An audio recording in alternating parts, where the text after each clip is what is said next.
কোনোদিন ভাবিও নাই যে আমাকে এই ধরনের কোনো খাবারও খেতে হবে। তো চলো বন্ধুরা, আজকে দেখে নিই আজকে কি রান্না করলাম। এই যে বাটা মাছগুলো দেখতে পাচ্ছ, এগুলোকে নুন হলুদ দিয়ে মেখে রেখেছি।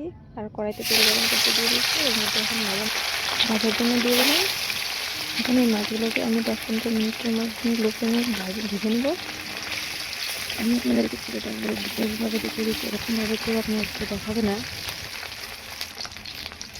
এই দেখেন, আপনাদের সাথে কথা বলতে বলতে মাংসটা এক সাইড হয়ে গেছে। এখন এটাকে সুন্দরভাবে কিন্তু হয়ে গেছে মাংসটা। এখন এই সবটা ভাজা হয়ে গেলে গ্যাস হয়ে যাবে।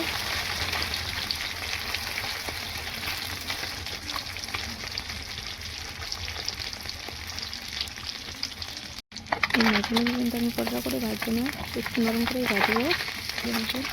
মাছ ভাজাগুলো অনেকটা হয়ে গেছে।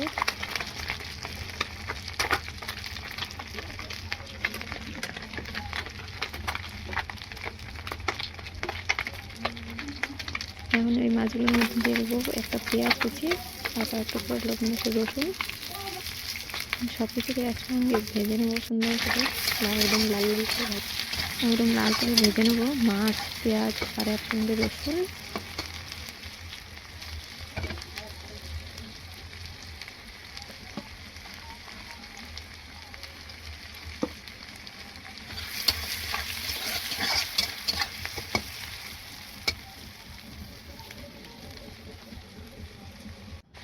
এই যে দেখো, আমার সব কিছু ভাজা হয়ে গেছে। এখন এগুলোকে তুলে নেব।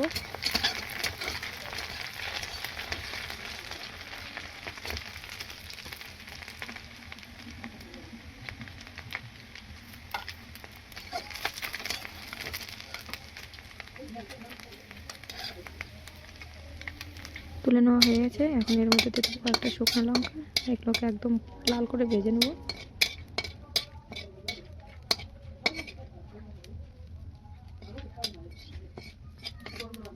এই দেখো, ভাজা হয়ে গেছে। এখন তুলে নিচ্ছি সব।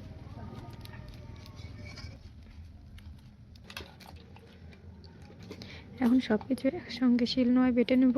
কত তেল দিছে? এখন স্বাদ মতন একটু নুন দিয়ে দেবো। এই শিল বাটায় বেটে যে কোনো তরকারি রান্না করো, যে কোনো কিছু করো না কেন, এই তরকারি কিন্তু খাওয়ার মজাটাই আলাদা।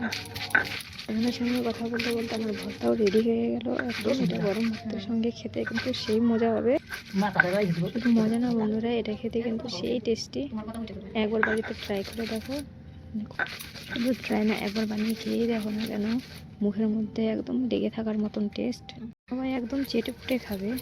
আমার এই রেসিপিটা যদি আপনাদের ভালো লেগে থাকে তাহলে অবশ্যই একটা লাইক করবেন, কমেন্ট করে জানাবেন কেমন হয়েছে, আর শেয়ার করবেন। আরও নতুন নতুন বাঙালিদের রেসিপি পাওয়ার জন্য আমার চ্যানেলটি সাবস্ক্রাইব করে রাখবেন।